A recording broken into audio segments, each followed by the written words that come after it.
Mulai. Monggo. Oke, jadi heula urang heula. Jadi ini adalah lanjutan dari seri Epic Centrum ya. Jadi dulu kita ke belakang sedikit, dulu pernah kita bikin namanya Epic Centrum, itu adalah acara formatnya webinar ya. Webinar. Jadi kurang lebih 2 tahun yang lalu lah ya, ketika itu sedang corona, sedang wabah. Jadi kita buat sesuatu untuk ngisi kekosongan lah. Dulu kebetulan di kantor kita proyek juga agak jarang gitu ya. Nah kebetulan dulu kalau nggak salah sudah sampai episode 22 nyetri, bener 22 terakhir. Nah sekarang akan kita coba hidupkan kembali Epic Centrum ini dengan format yang berbeda. Formatnya interview podcast ya. Nah, kebetulan saya sebut sekarang ini sebagai episode 23 lah ya, biar nggak dari awal banget. Ini kita ada interview yang judulnya cukup menarik ya, dengan salah satu rekan atau bisa dibilang Sobat. Sohib lahnya. Udah lama ini saya juga saya sebagai saksi hidup dari yang akan dibahas kali ini. Jadi judulnya itu bisa nggak masuk ke dunia teknik tanpa background teknik. Nah, menariknya. Jadi sebelum kita mulai, jadi pembukaan udah, nah dilanjut dengan background narasumber. Coba background narasumber secara singkat dijelaskan kumaha lahir dari anak keberapa gitu, terus nama babe saha gitu. Imah di mana? Coba background gimana? Ini dulu lah, jangan terlalu jauh dari kuliah. Angkatan tahun berapa kuliah? Oke. Lahir tahun seberapa? 88 ya? 89? Tahun 87. Woi, udah tua ya? Geus kolot lah. Ya maaf ini kalau kadang-kadang kita suka keceplosan pakai bahasa Sunda ya, karena kan kita sehari-hari bahasa Sunda. Lahir 87, kuliah 2006, 2007. Kuliah 2006. 2006. Jadi awalnya itu 2006 Unpad ya? ambil di Unpad ya, D3. Nah, terus Jurusan? di bisnis internasional. Lebih banyak di ekonomi. Nah, terus di 2009 itu ada Arini ya. Maaf 2000. Kayaknya kuliah ke Oke. tadi. 2009 lulus. Oke. 3 tahun. D3 ya? D3 PAP ya? PAP Unpad. Dulu ngambil skripsi dulu ngambil skripsi. Bukan skripsi ya, tugas akhir ya dulu. Tugas akhir. Ceritain dikit lah judul gimana. Anjir bode. Kecuali S1 mungkin bisa. Tapi berkaitan dengan ekonomi ya, bukan dengan sipil kan. Jadi dengan ini kayaknya dengan administrasi bea cukai lah. Oh, bea cukai. Kebetulan waktu itu di magang di bea cukai. Oke. Jadi itu singkat background narasumber yang akan jadi topik ya. Jadi Idal ini nggak punya background sama sekali dari teknik, terutama teknik sipil, tapi bisa berkecimpung dan bisa ya dibilang survive lah di dunia teknik sipil. Orang tua nggak ada ya dari sipil, kontraktor gitu. Mertua sih, paling mertua kontraktor. Oh, kontraktor, tapi kan waktu itu belum ketemu kan sama mertua yang belum. Terus saudara gitu ada yang dari teknik background? Saudara ada, kalau saudara arsitek lah, arsitek. Tapi berhubungan langsung ngasih berhubungan langsung. Ngasih input gitu. Ya. Kalau kerja kayak gimana gitu ngasih gambaran ngasih ya gambaran di dunia teknik. Oke. Nah, itu backgroundnya jadi dari ekonomi. Kita lanjut ya, awal mula masuk ke dunia teknik. Walaupun saya sudah tahu ceritanya, tapi lebih baik Ida sendiri lah yang ceritain dulu gimana. 2009 tadi ya? 2009 lulus, nah kemudian lanjut di 2010 di extension ya. 2009 sampai 2010? Itu ngapain? Langsung masuk kelas ekstensi. Oh kelas iya, Unpas ya? Unpas.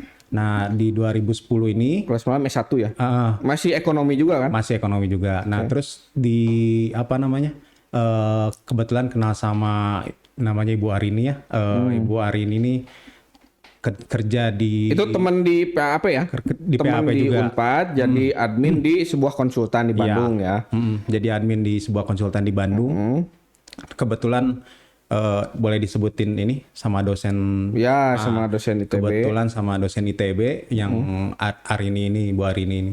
Nah, terus Ibu Arini ini waktu itu tuh kebetulan Membutuhkan orang ya. membutuhkan orang untuk membantu survei lah ya. Survei. Yang waktu itu yang pertama kan kalau nggak salah Jakarta ya Gia. Nah, kebetulan Itu yang pertama itu teh? Itu pertama. Bukan kedua? Pertama. Oh, pertama. Itu pertama sama Arini itu Jadi- diajak untuk gabung lah ya, untuk gabung bantu survei freelance waktu itu tuh. Ya jadi dulu kondisinya lagi kuliah tapi kuliah kelas malam tapi nggak sambil kerja ya. Iya, nggak Nggak sambil kerja, sambil nyari cewek kan. Itu kebetulan dapat tawaran untuk survei kan, survei investigasi jembatan. Itu kebetulan dengan saya dulu kan. Nah, itu awal mula Idal berkecimpung di sana. Dulu nggak ada niatan mau serius di situ kan, hanya orang hanya kebenaran aja kan. Ya, ngisi waktu lah. Jadi dulu tuh memang survei jembatan kita tuh butuh orang-orang supporting lah buat buat kamera, Membantu buat dokumentasi foto, lah ya. dokumentasi, ngisi form kan. Nah, itu dulu Idal ikut surveinya, kebetulan sama saya sekitar 150 jembatan. 170. Iyalah 100 sekian lah. Itu sebulan ya kita di Jakarta. Jadi itu awal mulanya. Nah, itu sudah cukup inilah ya menggambarkan gimana perjalanan dari non teknik itu bisa mulai masuk lah, belum berkecimpung ya, baru mulai masuk. Nah, setelah dari survei jembatan itu gimana Dal? Ceritain Dal. Jadi setelah selesai jembatan itu, Arini ini masih masih coba kayak ngajak atau nawarin gitu, Dal mau nggak ngebantu saya nanti buat ini pemasukan tender gitu ya. Jadi tender Admin ya? Administrasi ya? administrasi lah gitu. Tapi ada sisi ada sisi tekniknya lah. Jadi kayak nanti ini kopi misalnya ada pekerjaan untuk ground water break ya, breakwater di Banten waktu itu tuh. Nah, itu perlu pemasukan. Nah, hari ini perlu support gitu. Nah, buat saya kebutuhan tender ya? buat kebutuhan tender lah gitu. Jadi kayak masukin tenaga ahli kayak gitulah, masukin dalam satu format laporan. 2010 masih 2010. Masih 2010 gitu. Nah, setelah itu 2000. Jadi itu yang kedua, itu pertama ikut survei, kedua ikut pemasukan tender. Terus gimana Dal? Masuk di 2011 itu tuh lulus ya, mau lulus Unpas ya, yang S1 ya. S1.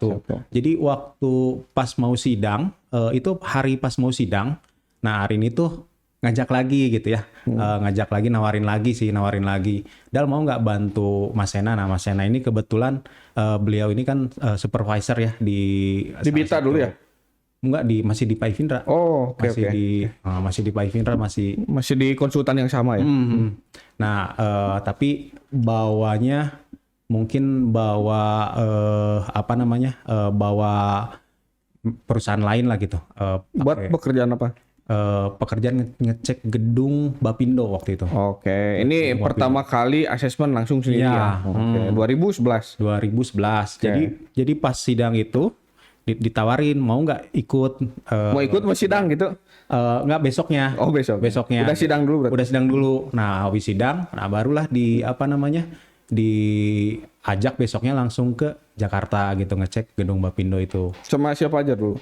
Ada Mas Sena, Pak Darsono. Oh, sama engineer lah ya? Sama engineer lah, sama itu mulai teknisi lab. diajarin lah ya? Diajarin dokumentasi kayak gimana, terus nanti melihat nyatat lah gitu. Bangunan retak sebelah mana gitu, ketebalan retaknya diukur gitu. Ya. Yang basic lah ya? Yang basic lah. Belum ngerti sama sekali di situ? Di situ udah ngerti alat belum ngerti gitu. Cuman dimintai tolong kayak lebih banyak dokumentasi di situ sih. Masih belum banyak dokumentasi di situ. Jadi sebelum nanti kita bahas detail, kita ini dulu kita bukan. Kita kasih tahu dulu sebenarnya Idal ini profesi sekarang itu di pengecekan bangunan ya, pengecekan bangunan. Jadi beliau ini sudah punya PT Chan, udah perusahaan? Kita sebut perusahaan lah ya. Iya, iya. Walaupun masih kecil, beliau ini sudah punya perusahaan yang bergerak di bidang asesmen. Asesmen itu artinya apa ya?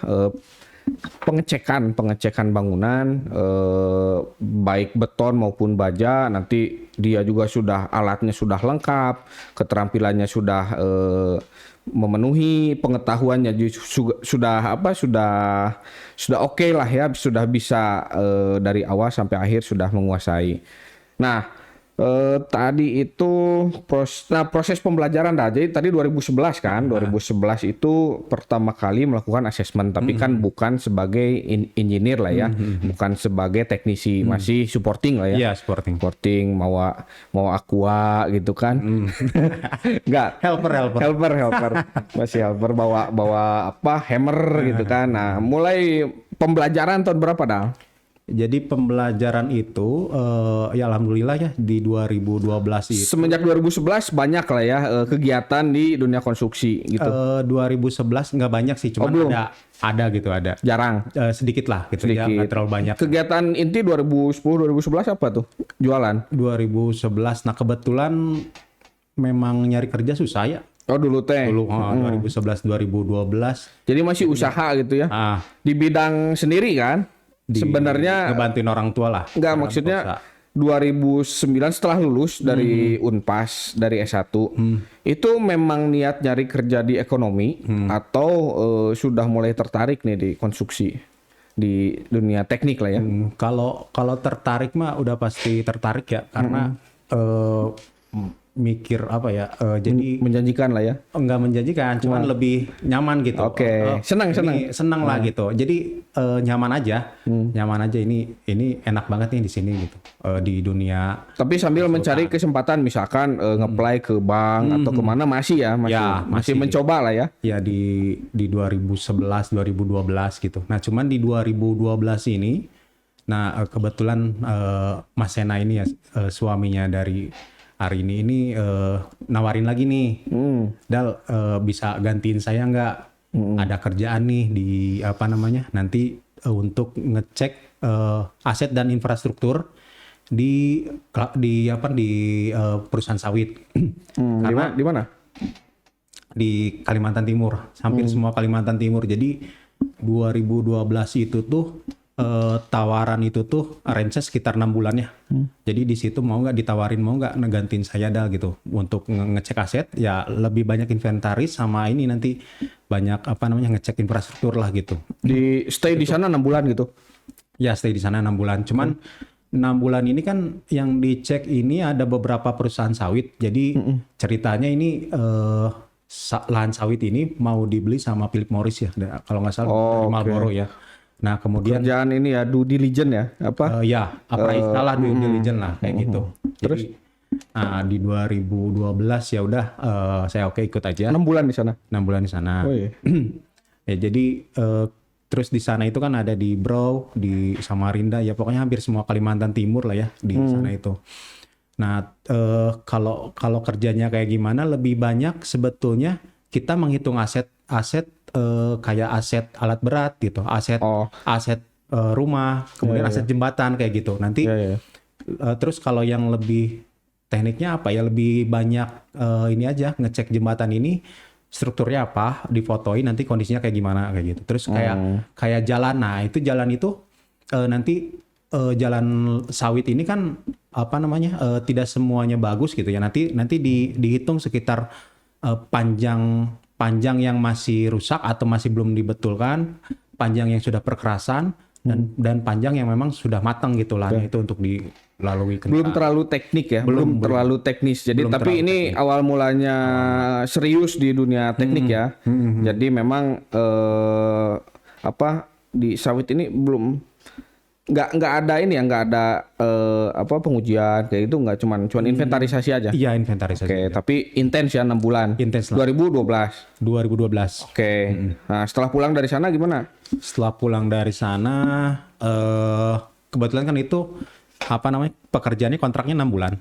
Nah, setelah di sana ya udah selesai. Nah, terus sambil masih nyari-nyari kerjaan juga gitu. Cuman di apa namanya di pokoknya yang ada loker ya berhubungan dengan apapun ya. Belum benar-benar fokus ingin di teknik ya.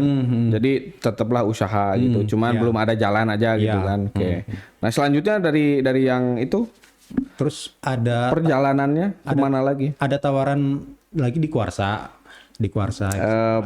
Perusahaan ya. Kuarsa. Nggak apa-apa. Jadi ada tawaran di Kuarsa nih Dari siapa tuh? dari teman juga. Oh, dari Kebetulan teman. teknik lingkungan. Semenjak itu link sudah mulai meluas ya. Jadi ada banyak kenalan dari pekerjaan pertama, kedua, ketiga. Iya. Relasi udah mulai terbuka ya. Terus? Nah, di situ ada tawaran 6 bulan lah itu tuh untuk kerja kontrak dari Juni sampai Desember di 2013 di Kuarsa itu. Nah, Di pekerjaannya kantor? lebih banyak. Ya, tapi lebih banyak pekerjaannya kayak gitu ngecek aset juga sih. Kebanyakan ngecek aset juga.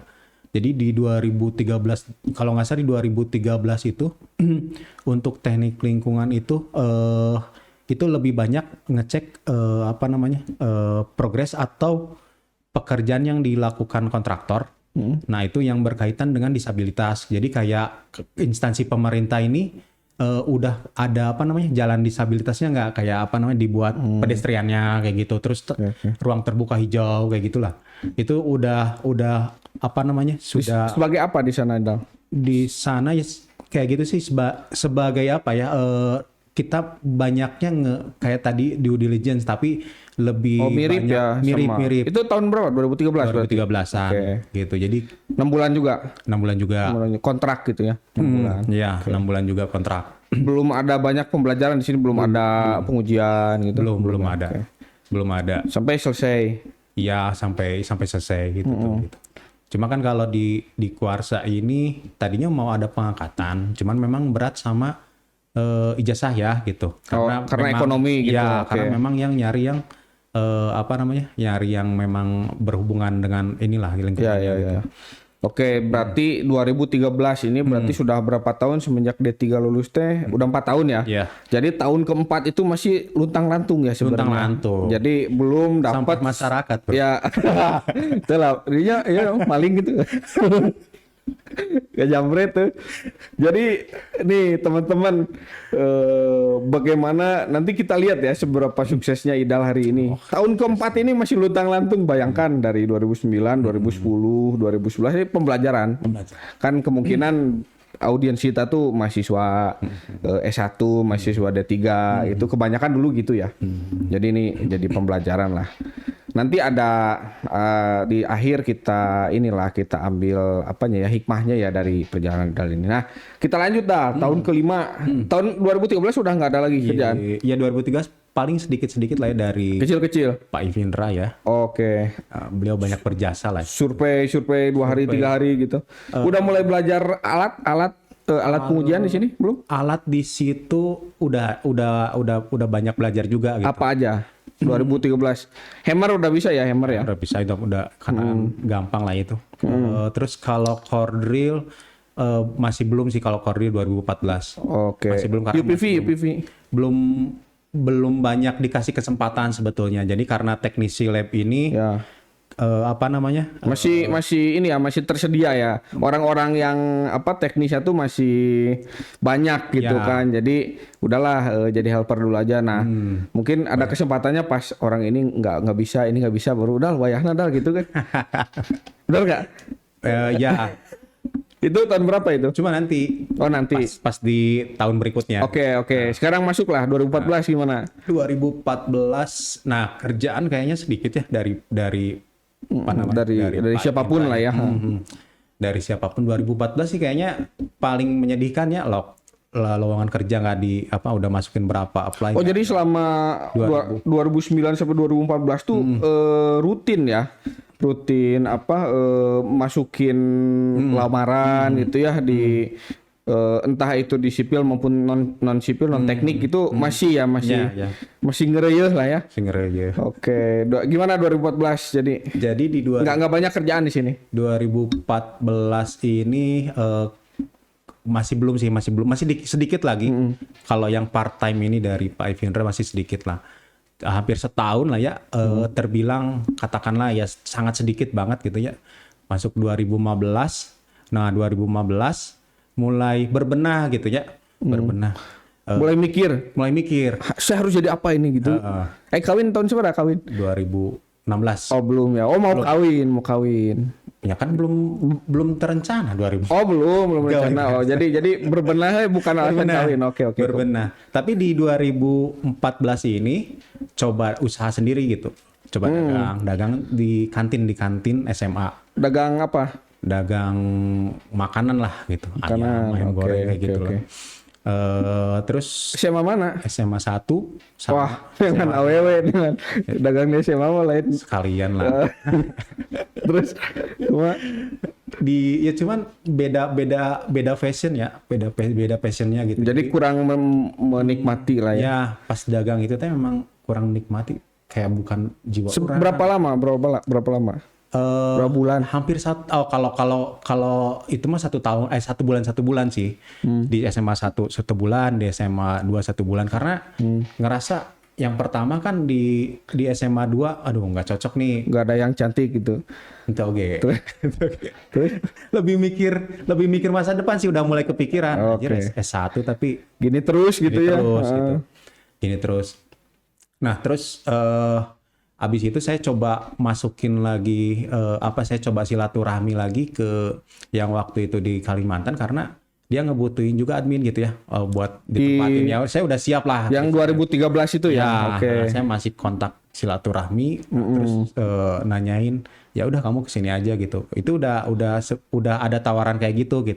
Sebetulnya kalau untuk diterima kayaknya mungkin 90% diterima lah ya. Nah, terus terbang ke sana. Belum. Masih mikir. Karena kan mikir nanti di sana gimana, nggak kos atau kayak gimana. Terus masih ragu, masih belum ada mental yang kuat lah. Nah, di 2015 ini berbenah diri gitu, Gi. Berbenah teh ngerasa ini apa yang salah gitu ya dari diri sendiri gitu, bermuhasabah gitu. Muhasabah. Bener. Tapi memang dibalikin lagi ke Allah lah ini. Ngerasa apa yang salah. Tahun ke-6 luntang lantung ya tentunya. Ya. Benar. Oke. Muhasabah. Ya intinya meminta lah ya. Meminta. Oke. Ada satu momen jadi ada satu momen tuh saya ketemu sama malaikat. Malaikat. Sama apa? Ketemu teman nih. Kebetulan bangkrut.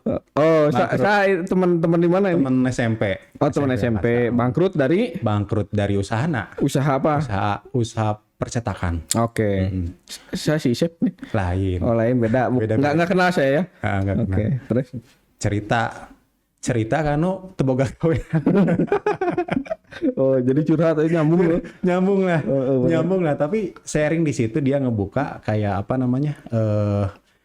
bro, orang lagi susah di sini. Orang nggak bisa bantu didinya, dan didinya juga kan nggak bisa bantu. Orangnya kerja gitu. Sama-sama sharing lah ya. Terus intinya dia ngasih kayaknya terlalu panjang ya, tapi nggak apa-apa lah.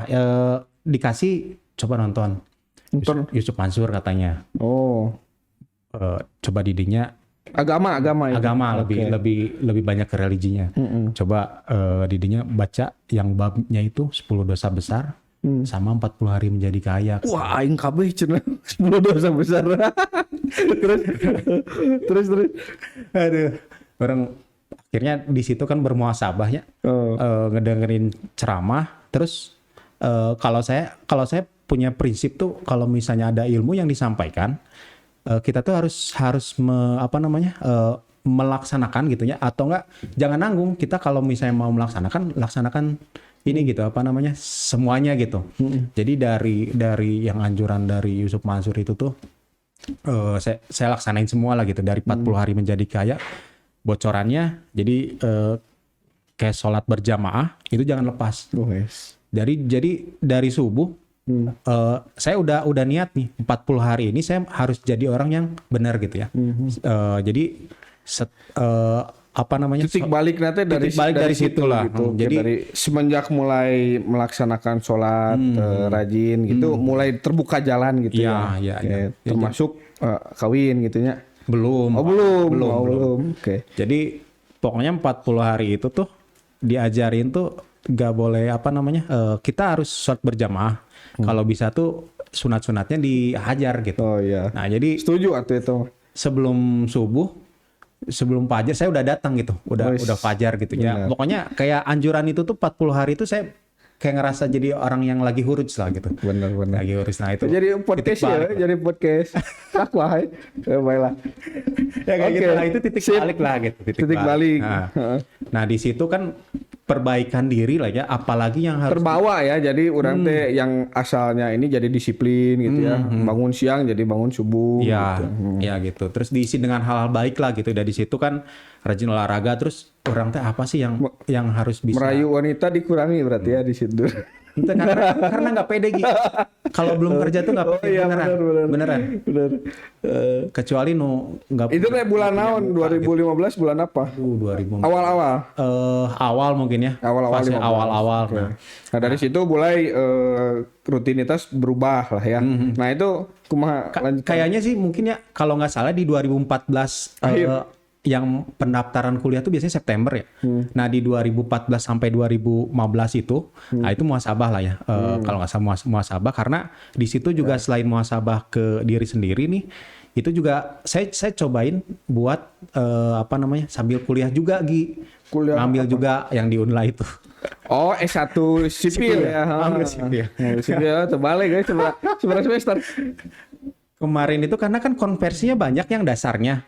Yang 4 semester itu beres 4 semester itu dikonversi tuh. Nah, paling ada beberapa kayak matematika dasar 3 gitu. Matematika 3 lah pokoknya gitu. Statistik ada lagi. Nah, itu cuma 2 aja yang dilengkapi sama dimasukin di semester 5. Saya masuk di semester 5. Kuliah itu 1 tahun kurang 1 tahun kurang. Udah karena keburu males gitu. enggak. Jadi di 2015 itu setelah muhasabah Banyak kerjaan mulai ya.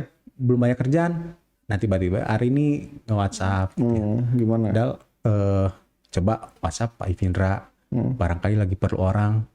Soalnya Ada kerjaan. udah retak. Oh iya. Ya.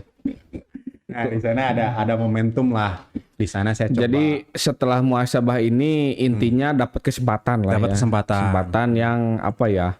Jadi salah satu tim dari salah satu dosen ITB untuk untuk menangani proyek-proyek beliau gitu kan. Itu bulan apa itu? Udah masuk kuliah ya? Juni Juli udah. Iya, pantesan dulu teh waktu awal masuk kuliah itu udah mulai sibuk keluar kota kan. Makanya nggak diterusin kan. Ya, jadi di Juni Juli itu tuh kan ada ya, jadi udah masuk tuh. Saya datang ke Pak Ivindra itu hari Jumat kalau nggak salah. Disuruh saya WhatsApp kan. saya BBM waktu itu. Ya udah kamu datang aja ke rumah saya katanya gitu. Ngobrol. Saya ngobrol. Datang tuh nggak bawa ijazah, nggak bawa apa gitu. Datang. Ya ada apalin atuh jasa ekonomi. Tapi sambil dibilang Pak, sambil kuliah. Terus bilang Pak Ivindra, ya nanti kerjaannya kebanyakan di luar Dal, kamu gimana katanya gitu. Ya udah Pak, nggak apa-apa Pak kalau memang ya kebanyakan di luar gitu. Saya ikut aja sama Bapak. Oke, ya udah dah gitu aja. Nanti mulai Senin depan kamu kerja aja nanti di lab, saya siapin ini apa namanya, siapin ruangan. Kamu ikut di situ, sama kamu latihan alat aja sama Mas Ariel sama Fahmi aja gitu. Latihan alat tes beton ya. Beton dulu ya, belum banyak baja ya. Ya beton. Oke. Ya kayak ngayak kayak gitulah, banyak Di lab gitu, di labnya Oke. gitu. Kayak gitulah di 2015 itu. Adalah orang potong heula tenonnya. Nah, Oke, dilanjut. Jadi 2015 sampai 2023 bertemu dengan wanita-wanita dan lain-lain, nanti kita bahas ya. 12 seconds later. 1 2 3, oke. Nah, jadi tadi 2015 dah. 2015 itu masih setengah perjalanan. Kuma tadi dilanjutin dulu aja 2015. Masih ingat nggak tadi 2015 kita kepotong sholat tadi? Karena kan tadi ngomongin sholat, malu kan kalau nggak sholat kita ya. Gimana? 2015 jadi Udah mulai masuk di lab terakhir. Di lab ITB kan. Jadi full time kerja di sana, Dal. ya kalau full time sih Pak Ivindra ngasih keluasan waktu ya. Waktu itu Pak Ivindra itu kepala lab ya? Kebetulan Kepala lab. Jadi dosen ITB yang sering minta bantuan Idal sekaligus kepala lab ITB, lab struktur ya. Itu meminta Idal kerja di sana gitu kan. Oke. Terus gimana lanjut Dal? Tapi bukan di bawah lab strukturnya ya. Ya, bukan. Jadi Ya. di hire langsung lah gitu buat. Apa ya disebutnya ya? Ya kayak guru honorer lah ya. Gimana terus? Jadi di lab ini diminta sama Pak Ivindra banyak belajar lah ke Fahmi atau ke Mas Ariel gitu. Di sini baru mulai belajar alat pengetesan ya, pengetesan beton ya. Iya.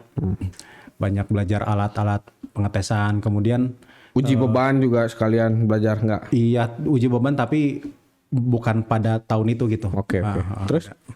Ya di 2015 itu ya alhamdulillah ya mulai banyak pekerjaan keluar. Nah, kalau yang pertama di Pak Ivindra itu begitu masuk langsung ngawas pekerjaan soil sih. Kebanyakan nanti kerjaan soil di Medan. Oke. Di Aras Kabu ya, dekat Deli Serdang. Jadi dari bandara itu sekitar 15 menit. Nah, di situ ngawas pekerjaan soil, kemudian ngawas juga kerjaan buat topografi. Ke sana gitu. Ya, laporannya paling laporan harian gitu ke Pak Ivindra itu. Terus semenjak di situ ya pulang ya kebetulan karena pekerjaannya Pak Ivindra punya proyek sendiri, kemudian lab punya proyek sendiri, jadi di situ banyak kerjaan ya gitu. Jadi banyak kerjaan survei yang cukup intens lah gitu. Jadi saya banyak terlibat gitu di situ. Ini udah mulai jadi teknisi ya di sini ya. Bukan supporting aja bawa aqua naon gitu. Udah enggak ya? Naik dikit. Udah naik ya. Naik jadi, derajat dikit lah. Setelah tahun ke-6 ya. Tahun 2015 tuh. Ya. Terus gimana? Ya 2015 lah. Itu udah ikutan banyak kerjain proyek Pak Ivindra sendiri, kemudian ada juga proyek dari lab gitu ya, yang Ya pokoknya mah banyak kerjaan lah ya, kerjaan lapangan. Banyak kerjaan lapangan. Nah terus di di 2016 nih 2016. Nah udah kerja kan, memang prinsip saya ini kalau udah kerja ini agak pede nih ngedeketin cewek gitu kan. Nah, Kawin? belum kawin. Cuman lebih pede lah gitu ngedeketin perempuan ini gitu ya. Nah terus di 2016 ini ya itu hampir fasenya 1 tahun lah ya kalau untuk dari kerja tetap gitu. Pembelajarannya 1 tahun gitu. Ya pembelajaran yang mulai intens lah ya di 2015 itu gitu, 1 tahun itu. Nah terus di 2016 mulai menjelang akhir, nah itu ada ada satu momen titik balik gitu ya, yang mana merubah kehidupan lah gitu. Bukan kawin kan? Ini masalah kerjaan ya. Masalah kerjaan. Iya benar. Kita lagi nggak ngebahas kawin ya. Terus jadi tiba-tiba ada telepon. Nggak tahu ya telepon itu nggak tahu datang dari siapa. Nah terus nanyain bisa ngerjakan ini nggak Pak? Ada pekerjaan dermaga nih gitu di Waikelo di Sumba Barat Daya. ini di luar pemberi kerjaan yang biasa ya. Iya. Jadi ini relasi baru lah ya. Iya. Jadi saya kan diajarkan untuk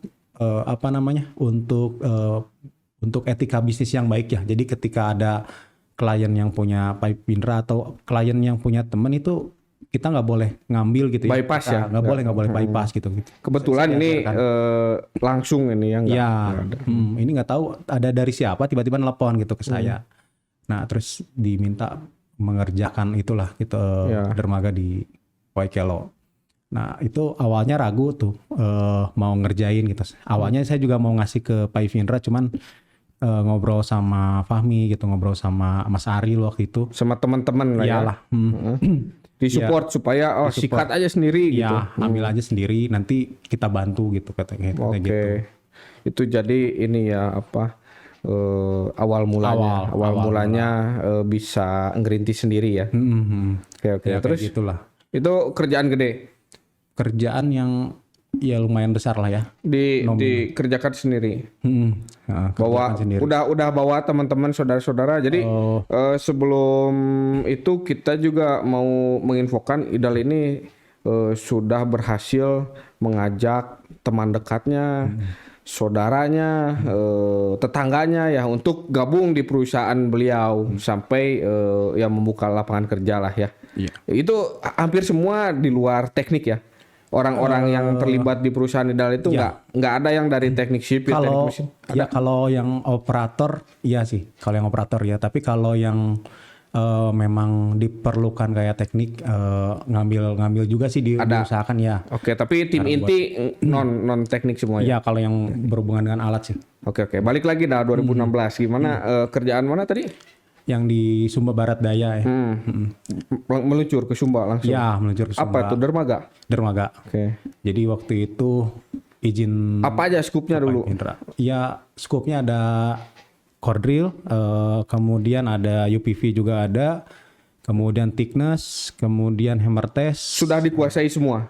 Kebetulan sudah. Jadi dari 2015 sampai 2016 itu sudah cukup lah pembelajarannya. Jadi alat sudah mulai menguasai ya. Ya. Gimana cara menguji kedalaman retak beton, kuat tekan, mengambil sampel gitu ya. Oke. Terus? Ya, di sana kan karena memang ini pekerjaan sendiri di luar relasi yang biasa ya. Lah, di luar Pak Ivindra juga, jadi kita nggak boleh ngambil juga teknisi lab ya. Jadi mau nggak mau saya ngambil helper dari luar juga gitu, yang itu baru gitu, yang penting bisa nge-support saya lah gitu pas di lapangan. Satu-satunya orang yang ngerti ya di sana. Ya gitu. Bawa alat sendiri, nyewa ya. Nyewa alat. Waktu itu masih nyewa alat. Berhasil. Berapa bulan proses? Pekerjaannya sih cepat. Pekerjaannya itu hampir 8 hari lah, 8 hari. Oke. Nah, 8 hari itu ada momen tuh di saya lihat di, biasanya kan kalau ke lapangan ini saya ngelihat wisata yang yang terdekatnya apa gitu. Sambil main gitu ya. Ternyata ada Labuan Bajo. Wih, asik. Jadi di situ Sumba Barat Daya. Sumba Labuan Bajo mah di ini atau Nusa Tenggara. Nusa Tenggara Barat. Kalau dari peta ini dia ke arah iya, ke arah utara ya. Utara barat, utara barat. Utara barat. Barat daya, barat laut. Barat laut. Aduh.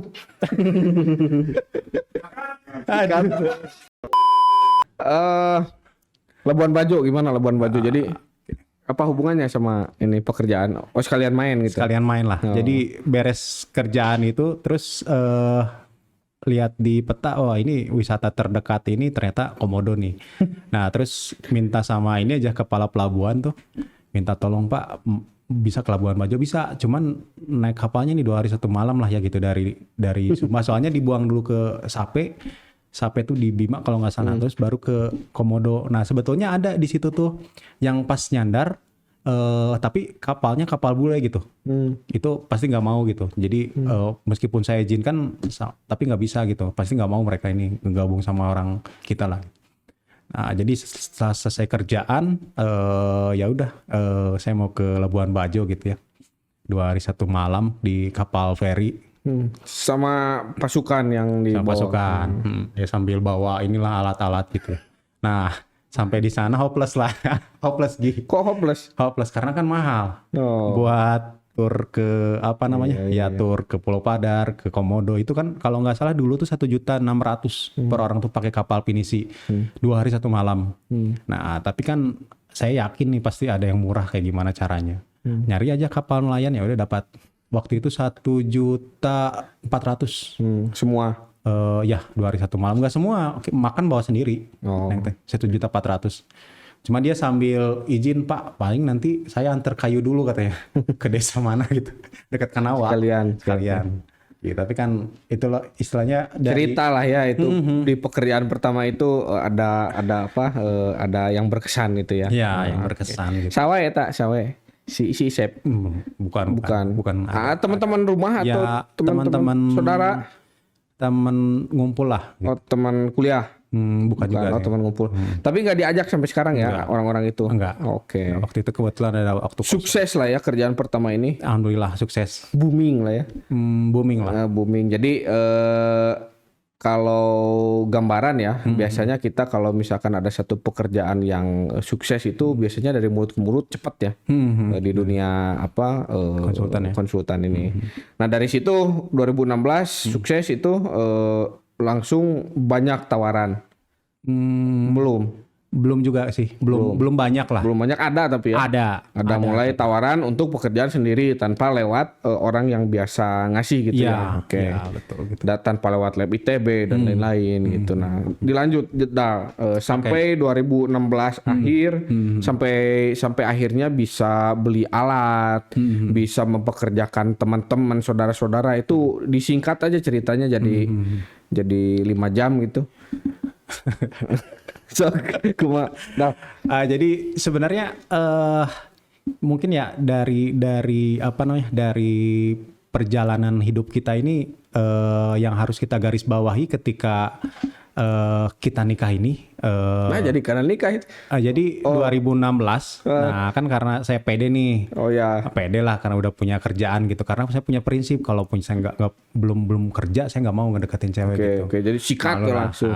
2016. Itu yang tadi kerjaan di Sumba itu sebelum nikah setelah nikah? Setelah kan? Setelah nikah. Setelah nikah. Oke. Gitu jadi. Tapi udah ada pegangan ya di lab ITB dulu kan ya. Bisa makan lah istri. Ya bisa makan lah gitu. Cuma ya baru itu aja gitu. Baru 2016 baru itu aja sedikit lah. Nggak terlalu banyak. Setelah dari situ masih banyak kerjaan dari lab ITB dari Masih banyak. Jadi sambil dijalani sambil mencoba membuka kesempatan baru gitu ya. Oke, sampai tahun berapa itu? Itu sampai tahun kebetulan Pak Ivindra ini selesai jadi kepala lab ini 2018 gitu ya. Kalau nggak salah. Sampai 2018 berarti masih disupport ya sama kepala lab ya dulu kerjaan. Terus saja berjalan. Nah, 2016 sampai 2018 ini berapa persen kerjaan sendiri, berapa persen kerjaan dari lab? Kalau kerjaan di lab sih hampir 80% ya. Oke, baru 20% ya, berarti 20% kerjaan sendiri. Oke, jadi itu pun sudah tahun keberapa ya? 16 kan begitu ada kesempatan pertama tuh tahun ke-7. Tahun ke-7, 8, 9 itu pun masih didominasi sama kerjaan. Dikasih maksudnya tuh kerjaan dari ini ya, dari lab gitu ya. Nah, baru 2018 mulai banyak ya kerjaan 2018. sendiri. Ya, 2018 kan kebetulan Pak Ivindra selesai jadi kepala lab.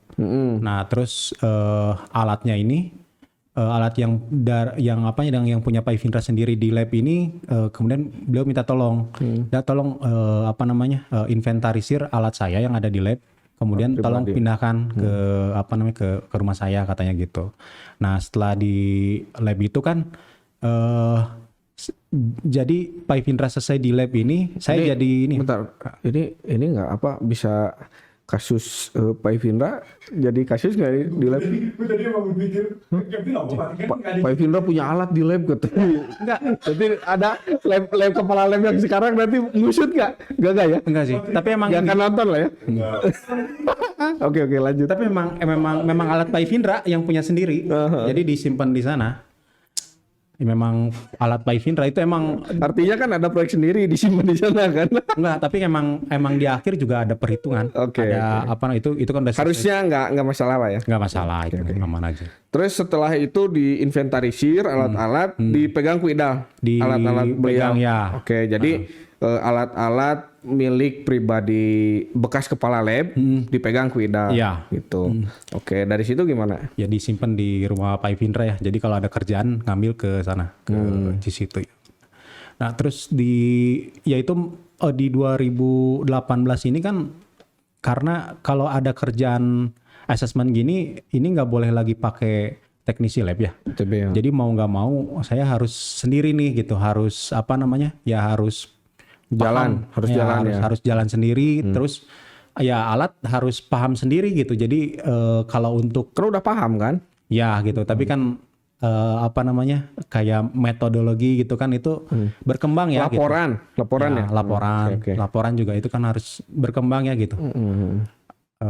Ya gitulah. Sambil jalan lah ya itu improve seiring berjalannya waktu. Nah, dari 2018 itu sudah mulai banyak kerjaan sendiri. Iya, 2018 sudah mulai banyak. Oke. Gitu, terutama yang project di apa namanya di luar ya, yang tiap tahunan itu gitu, Oke. yang ngecek. Dari relasi yang semenjak 2016 Iya. itu. Oke. Jadi awal mulanya banyak membangun sebuah perusahaan itu bisa dibilang 2018 lah ya setelah kepala lab yang sebelumnya memberi kesempatan itu sudah berhenti jadi kepala lab gitu kan. Jadi udah nggak kerja di sana lagi, di laboratorium lagi ya. Iya. Oke, jadi udah jalan sendiri lah. Dari situ mikir nih, saya harus cari sendiri gitu kan, dengan berbekal pengalaman dari 2016 itu kan. Oke. Betul. Jadi singkat cerita 2018 sampai dengan sekarang itu berkembang terus lah ya. Beli sambil jalan, nambah orang, beli alat dan lain-lain sampai bisa settle sekarang lah ya. Bisa dibilang settle kan sekarang sudah Ya, punya ya alhamdulillah udah punya inventarisir dan lain-lain, udah punya kapal pesiar belum ya? Kesian deh. Begitu lah. Oke. Terus gini tadi perjalanan singkat seberapa menit? Masih 12 menit. Sisa 12 menit? Ya. Oh, biarin lebih dikit, biarin lah ya. Jadi tadi udah secara singkat dari awal sampai akhir sampai sekarang. Nah, selama proses kan learning by doing lah ya bisa dibilang ya. Jadi sambil belajar sambil kerja. Nggak ada waktu untuk untuk baca literatur dan lain-lain. Maksudnya secara ideal ya, secara ideal baca buku code, buku beton, buku apa, nggak ada waktu kan sama sekali ya. Paling kalau kepepet baru baca.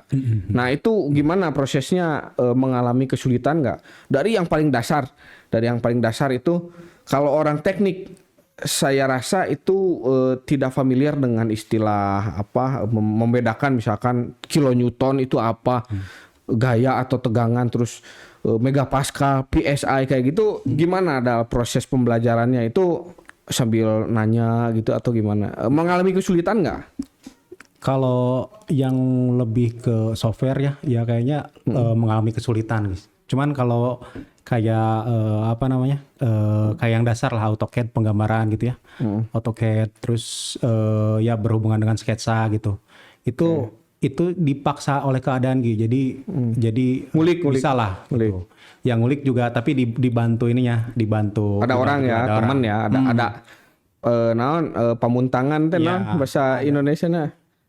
Ada tempat untuk inilah untuk ya bertanya. Gitu, sharing gitu ya, minta tolong lah. Oke. Ada orang. Itu kan dari penggambaran, dari kayak misalkan kan pengujian itu ada outputnya apa, nanti grafiknya itu dikalibrasi kayak gitu. Itu gimana pembelajarannya, susah nggak? Kan jauh banget gitu dari background. Kalau alat ini kan sebenarnya yang penting ini kita tahu ya fungsi alatnya gitu, fungsi alatnya, kemudian cara kerja alatnya. Nah kalau Sama output. Kalau output ini kalau misalnya sekarang ini yang modern ini kan beda sama tahun lalu ya. Kalau tahun dulu ini memang bener manual banget ya. Jadi kalau kayak ultrasonic ini, Pundit ini dulu kalau keluar waktu aja hasilnya ini gitu. Kalau misalnya kita ngecek beton ini, waktu aja kita ngitung rumusan, tapi rumusnya memang udah ada kan template-nya. Tapi bagaimana kita mengembangkan kultur yang dulu kita pakai, misalnya kayak metodologi yang dulu dipakai di lab struktur itu cuma satu lintasan, gimana kita bisa mewakili kayak balok ini bisa mewakili gitu untuk satu balok ini. Jadi jangan satu lintasan. Kita kembangin metode kayak gitu sih. Oke, sambil belajar lah, menemukan hal baru supaya kerjaan kita lebih bagus, lebih efisien gitu ya. Oke. Ya, berarti sebenarnya nggak ada kesulitan yang berarti sampai harus stres gitu kan. Oh, naon gitu kan, ini apa? Nggak ada ya selama itu. Selama proses lah ya 2016 sampai sekarang. Ya karena contoh nih misalkan alat alat uji beton, di situnya tuh sekian PSI, ternyata yang diminta megapascal. Wah, gimana ini PSI ke megapascal misalkan ini mah contoh gitu, yang seperti itu sampai bikin stres gitu ada nggak? Enggak lah, baca ini aja. Ada yang ditanya juga ya. Kalau nggak nanya baca literatur aja Ki. Oke. Nggak sulit ya buat seorang dengan background ekonomi itu nggak sulit. Nggak sulit lah. Yang penting mau belajar dan mau nanya sih gitu. Ya, Gitu. betul. Terus kira tantangan yang paling besar gitu dari awal, dari kalau bisa dibilang dari 2009 lah sampai sekarang itu gimana? Tantangan yang paling berat lah. Dari segi apa gitu? Di ini ya di bidang yang sekarang sedang dijalani.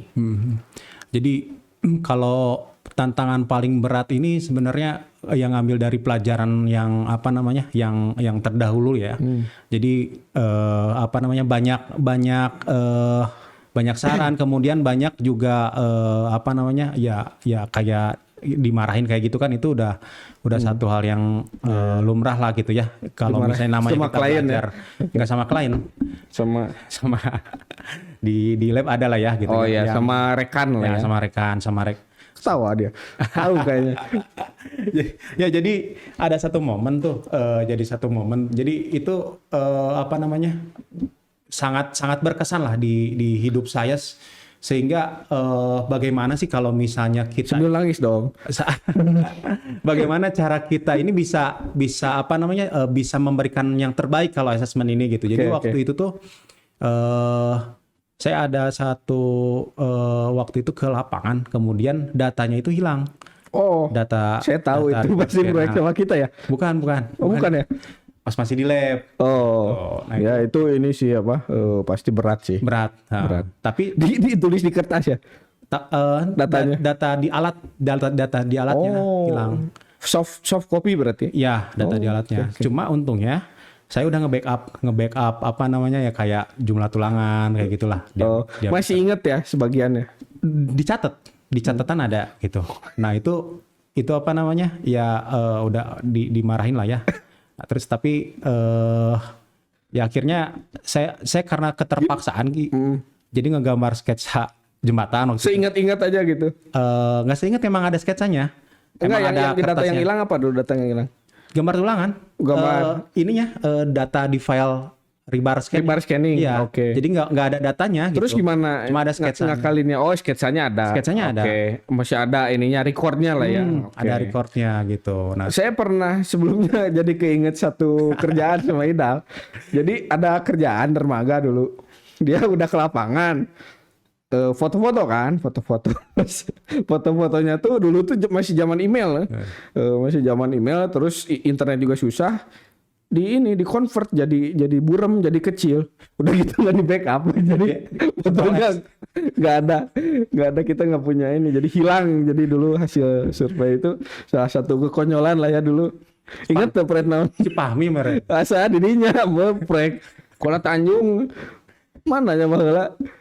Masa zaman di Dago Suite gini. Pokoknya sekolot Samudra Palaran. Samudra Palaran. Poho lah pokoknya. Oke, lanjut dah. Itu tantangan paling besar itu data hilang. Data hilang. Nah, terus selain data hilang terus laporan yang apa namanya? Nyusun laporan atau gimana? Ya, saya menyajikan laporan, cuma di situ itu visualnya sedikit. Nah, kemudian sama tenaga ahli dimarahin gitu. Itu dilempar buku ya. Di depan mata ada spahmi gitu. Oke. Nah, jadi ingat omongannya itu sampai ingat lah sampai sekarang. Gimana Jadi, intinya kalau kamu kalau kamu ke lapangan, saya ini nggak perlu kamu nggak perlu hasil pengujian. Yang saya perlu itu kamu menggambarkan bagaimana kondisi di lapangan. Itu yang kamu laporkan ke saya dan kamu tuangin di laporan kayak gitu. Itu yang dia perlu gitu. Jadi intinya ini kamu harus paham kalau assessment ini intinya ini Kondisi dia ya? harus menggambarkan kondisi. Jadi kalau bukan misalnya hanya sekedar foto-foto gitu ya kan. bukan hanya sekedar hasil uji. Kalau hasil uji kita bisa dummy kok gitu dengan berdasarkan. Ya. Nah, itu yang paling diingat sih gitu. Cuman kan Tapi itu jadi ini ya, jadi motivasi. jadi ya? motivasi itu kita di Mungkin nggak, oh dasar kamu bukan lulusan teknik, nggak ada kan? Nggak pernah ada ya kayak gitu? enggak pernah ada ya? Nggak pernah ada sih. Yang penting paham lah ya. Ya. Paham. Oke, itu mah sama lah sama kita orang-orang yang di konsultan ya Udah biasa, baik dari orang teknik maupun tidak ya, kalau sudah terjun di ini ya sama masalahnya kayak gitu. Kurang lebih sama. Saya pernah mengalami juga itu. Nah, kalau mungkin sekarang sih udah settle ya. Dulu ya waktu sebelum ini pernah nggak minder gitu, misalkan kan sekarang di lab aja lah, di lab si Fahmi kan lulusan Polban gitu kan dan lain-lain. Itu minder nggak orang ekonomi ya gitu. Ya selama perjalanan lah gitu. Jadi Kalau minder pasti ada sih, Gi. masih ada ya. Minder pasti ada gitu. ada. Cuma yang pasti itu kan Gimana kita mengatasinya ya? terus apa namanya, kalau yang assessment ini kan yang penting kita nggak jauh dari yang pertama tuh apa namanya, kita jelas nih kayak dokumentasi secara visual kita jelas. Nah kemudian alat yang pasti harus kalibrasi karena yang pasti yang nanti ditanyakan ini sama owner ini ya validasi ya dari alatnya gitu ketika pengujian ini. Punya backup ketika ditanya ya. Terus Punya backup. Nah kemudian metodenya. Kalau memahami ya. Ya, kalau metodenya benar, insya Allah akan benar gitu. Meskipun siapapun yang mengerjakan gitu. Ya. Gitu. Terus Oke. yang jadi motivasi kayak gini sih ya. Jadi suka apa namanya kayak ngobatin diri sendiri. Aduh, minder ekonomi gitu ya. Tapi selalu ya kalaupun Bisa lah, pasti bisa. kuliah sipil kan tuh beresnya. jadi tapi suka mikir gini. Di perusahaan besar kan ada ya yang udah almarhum kan sekarang. Nah, itu juga jadi direktur kok bisa gitu ya. Sebetulnya gitu. Jadi yang penting kita apa namanya? ada lingkupnya gitu. Kita se yang bisa kita, kemudian jangan masuk ke lingkup yang so tau lah gitu, yang analisis gitu. Sebatas alat aja lah gitu. Oke. Jadi minder ada tapi bisa diatasi lah ya. Ya, Bisa diatasi gitu. Dan terutama ya kalau misalkan memang punya kapasitas ya, punya kompetensi ya, kenapa harus minder kan? Buktinya sampai sekarang bisa bertahan. Nah, sekarang jelasin secara singkat bisnis yang sekarang yang dijalani itu seperti apa gitu buat rekan-rekan adik-adik yang mahasiswa gambaran gitu nih. Nanti ke naon wae sih gitu. Bisnis yang sedang dihadapi itu alat yang dimiliki apa aja, terus punya berapa tim gitu kan, terus apa aja ya, ceritalah sedikit. Kalau alat pengujian ya hampir semua ada ya, kayak Beton baja ada ya. Beton baja ada. Nah, insya Allah nih Sebagian sudah dimiliki pribadi kan ya. ya sebagian dari dimiliki pribadi. Terus insya Allah dalam waktu mungkin tahun depan nih ada pengen beli alat namanya seismic shock test nih. SST ini kan, ya. Ya SST ini buat kan ini ya fondasi ya. buat mengetahui panjang Sudah tiangnya. mau expand bisnis ya. Sebelumnya kan belum pernah belum pernah di bidang itu kan. Fondasi ya. Ya gitu. Jadi apa namanya nanti rencananya sih tahun depan pengen ada ke arah sana gitu. Pengen nambah. Oke. Ya, Sekarang yang dijalani apa aja, dah ceritain dikit. Jadi kerjaan tuh apa kerjaannya, ngapain aja di sana, terus skupnya apa aja secara singkat lah. Singkat. Jadi kalau sekarang ini kebanyakan pekerjaannya di dermaga ya gitu, karena Investigasi ya. ya investigasi. Kerjaan assessment banyaknya di dermaga. Nah terus Menginvestigasi elemen-elemen struktural ya, seperti tiang, plat lantai dan lain-lain, baik beton maupun baja kan. ya. Alatnya sebagian ceritain dah apa aja. Hammer test kan yang paling sederhana, di jedor-jedor itu kan buat tahu mutu. Terus Nah, ya ada hammer test. Nah, kemudian di dermaga biasanya yang punya pemerintah ini kan dia tidak ada gambarnya. Jadi kita diperlukan untuk redrawing ya, redrawing ulang. Nah, terus kita juga apa namanya ngambil detail tulangan sebanyak mungkin ya yang scanning bisa ya mewakili gitu dari apa namanya dari beberapa jenis tipe gitu. tipe di sini beberapa jenis ukuran. Nah, jadi selain rebar scan ada juga pengambilan sampel inti beton kayak gitulah. Nanti yang diujinya Mutu ya. mutu beton. Itu kan sebenarnya semua yang dilakukan itu tidak terbatas di dermaga kan, di gedung bisa, di jembatan bisa. Kebetulan rezekinya banyak di dermaga Banyak sekarang ya. kebetulan untuk 2000 semenjak mungkin 2000. digaungkan tol laut itu kayaknya banyak banget sih pekerjaan dermaga gitu. Ya kan kita negara kepulauan kan. Terus tim ada berapa orang sekarang? Membawahi berapa orang? Kalau tim dibagi 3 sih masih ada. Bagi 3 tim masih ada lah. Enggak orangnya berapa? Orangnya itu ya kalau Kira-kira. ya kalau yang inti ini 8 lah gitu. Inti 8, tapi ada cabutan juga ya, maksudnya yang enggak digaji per bulan Iya, gitu. iya. Itu semuanya non teknik ya.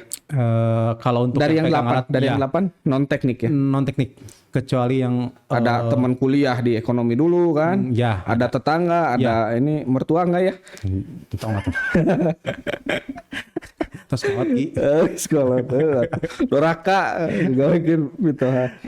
Terus rencana jangka pendek atau jangka panjang tadi udah sebagian kan mau expand, mau naik kelas lah ya, mau masuk ke sektor yang baru yang selama ini belum ya. Kan PIL belum ya selama ini ya, SST Belum. Mau sudah belajar ininya teknisnya kayak gimana, alatnya seperti apa gitu udah paham. Kalau pelaksanaan sih paham ya. Terus kalau perhitungan untuk gelombang kan, kalau kita udah paham kayak satu alat nih yang fungsinya memakai gelombang, nah itu biasanya punya satu kemiripan gitu. Jadi kayaknya untuk belajar lagi dari awal kita udah ada bekalnya gitu. Jadi nggak terlalu kosong lah gitu. Nah nanti kan kalau seismik ini dasarnya dia pemancaran gelombang nantinya tuh. Nah nanti kita menghitung frekuensinya gitu. Nanti ada delta F-nya. Pokoknya inilah. Sudah dipelajari lah ya. Sudah iyalah ke arah sana gitu kalau panjang tiang. Cuman kan kalau seismik ini nanti ada pengolahan untuk mendapatkan kayak daya dukung tiang, kayak kekakuan. Nah itu ada software Polpile ya nantinya. Itu saya libatin lagi buat orang geotek gitu. Ya udah kebayang lah. Oke, keren banget lah pokoknya si Mang Idal ini. Dari awalnya, saya rekap sedikit ya, dari awalnya lulus, udah gitu luntang-lantung kan beberapa tahun berjualan ayam goreng kan, di ini cewek nggak dapat, uang nggak dapat kan, nah sampai sekarang alhamdulillah sudah seperti ini. Dan kalau boleh spill dikit dalam 1 tahun penghasilan kira-kira buat memotivasi adik-adik kita nih, masa yang gini aja, maksudnya tuh yang gini tuh dari sudut pandang orang mahasiswa pasti kan masa lulusan ekonomi aja bisa gitu, kita kagak gitu kan. Ceritain ini aja ya, kasar aja. Ya sudah kebayang sih sebenarnya sudah bisa menggaji 8 orang lebih itu seberapa besar. Tapi ya boleh kalau tidak keberatan. Tapi kalau keberatan jangan. Agregat aja lah ya. Boleh. Tahun aja sih kalau. Boleh. Jadi kalau per bulan kan karena ya kadang terminnya di akhir gitu ya. Iya ya. Ngerti. Per bulan. Per tahun. Per tahun sih. 1 M lebih lah ya. Wah, enggak lah. Enggak omset. Cuma pendapatan ini dia punya korelasi. Kalau saya punya pegangan nih. Pendapatan ini dia korelasi dengan pada saat tahun kita ini kalau misalnya ada momen kayak kurban. Nah, sama sedekah yang besar lah gitu. Itu bukan sama tahun politik ya. Bukan. Ada ini opung luhut dan lain-lain itu enggak ada urusan ya. Bukan.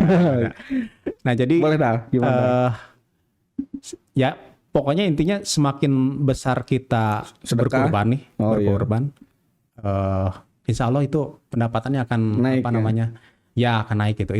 Itu yang saya pelajari dan saya kembangkan gitu.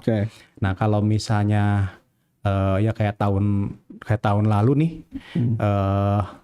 ini saya dikasih keajaiban gitu. Alhamdulillah ini. Padahal nggak nyangkal aja, pokoknya di tahun sebelumnya, tahun kemarin itu kayaknya tahun yang paling ajaib lah gitu. Ya. Gimana Itu- ceritain ajaibnya apa tuh? Ya ajaibnya ria nanti. Enggak ya. Enggak, ini buat motivasi. Oke, motivasi. jadi, tapi kalau misalkan keberatan mah nggak apa-apa lah. Di ini aja disamarkan. Jadi saya beli rumah nih. Wah, beli rumah tuh. Udah kebayang di mana rumahnya? Di Bali Garden City View. Di mana? Di Bali Garden City View. Di Bali? Di Awiligar ke atas. Oh, oke. Kebetulan rumah kedua. Wis, istri kedua bukan? Istri ke-1. Oh, ke-1. Oke. Kedua nunggu dulu ya. Udah kebayang lah ya. Jadi di tahun 2022 ya. 2022 itu sudah bisa enggak kredit kan? Tuh cash. Alhamdulillah. Jadi Jadi udah kebayang lah bisa menggaji 8 orang. Nah, jadi ada kalau dari saya sih, jadi sambil penutupan lah Dal ya. Kan. lanjut dulu bentar. Oh, sok lanjut tuh. Yang tadi belum kejawab. Iya, boleh. Intinya saya ngambil rumah tuh. Pertama tuh kan ke atas naik motor Gi. Biasa marketing. Naik motor anjir. Oh, terdiharga. Dia terdiwaro lah. Orang ngambil brosur. Ya. Di situ karena ada yang dituakan orang ngobrol, ini rumah cocok katanya, ambil aja. Balik dia orang teh pakai motor. Ya kita pakai motor lagi lah ya, datang lagi. Nah terus saya bilang, saya ambil ini cash. Udah bilang gitu aja Gi. Padahal uangnya belum ada.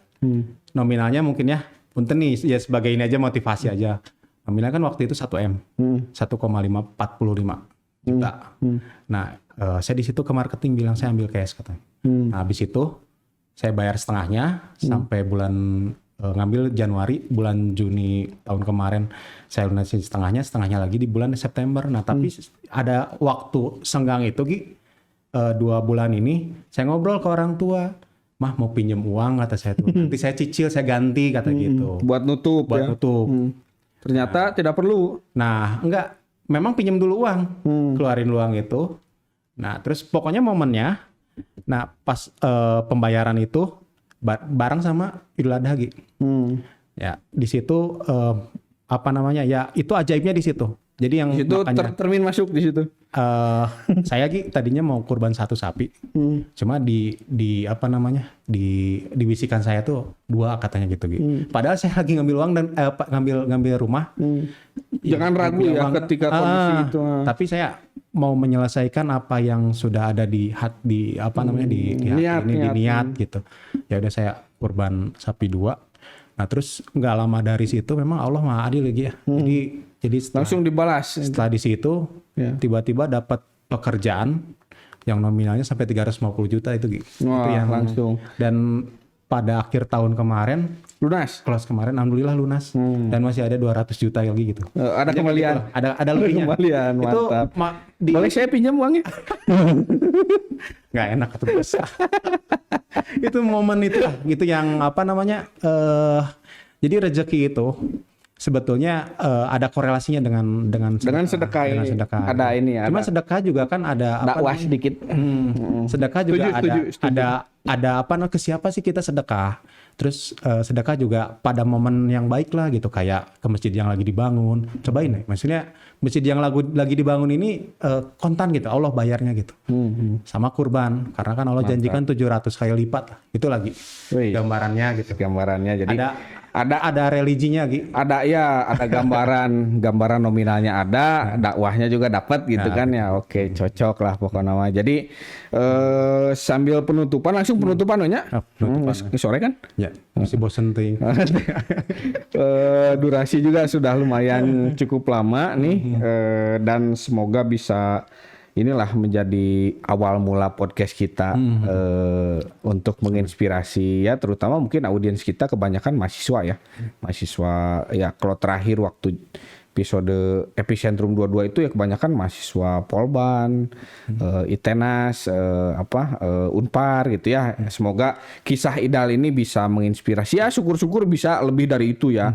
Bisa banyak yang terinspirasi. Nah, kalau dari saya sih ada 2 poin ya yang bisa dipetik. Itu pertama, bagi orang yang sekarang sedang hopeless mungkin ya, entah dari teknik atau apa ya, Idal pun bisa ya, walaupun harus berdarah-darah selama bertahun-tahun ya. Dan jadi tadi tuh kalau bisa dibilang mulai settle itu di tahun ke-9 ya. Iya. Walaupun kesempatan pertama datang di tahun ke-6.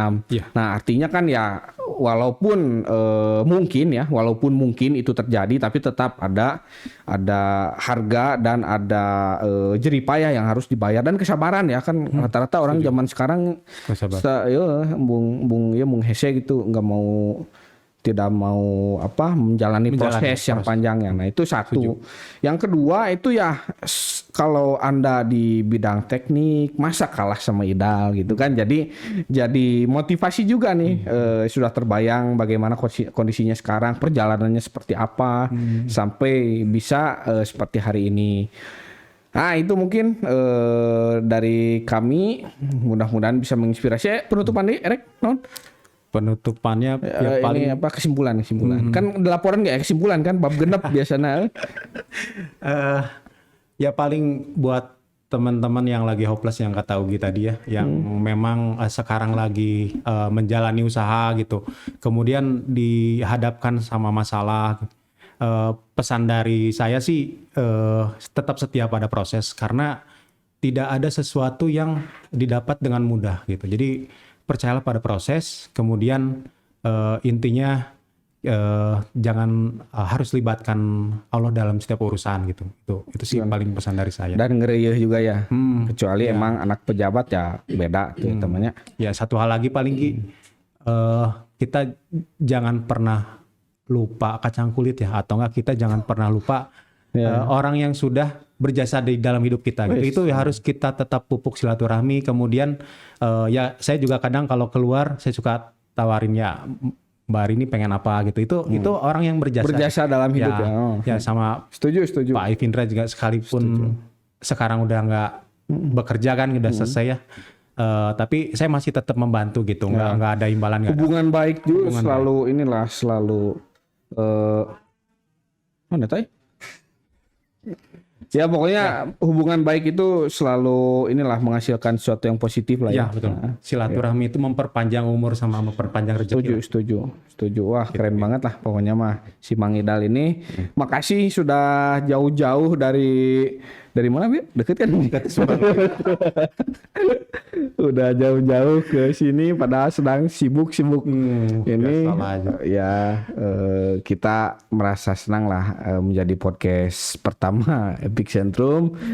Sampai jumpa di Epic Centrum yang lain, nanti mungkin ada banyak judul-judul yang menarik dan hostnya tidak selalu saya ya. Nanti ada saudara yang sedang di belakang ini nih lagi cengir-cengiran. Nanti kalau gitu harus closing. Harus ada apa? Gua harus ngomong apa? Dadah.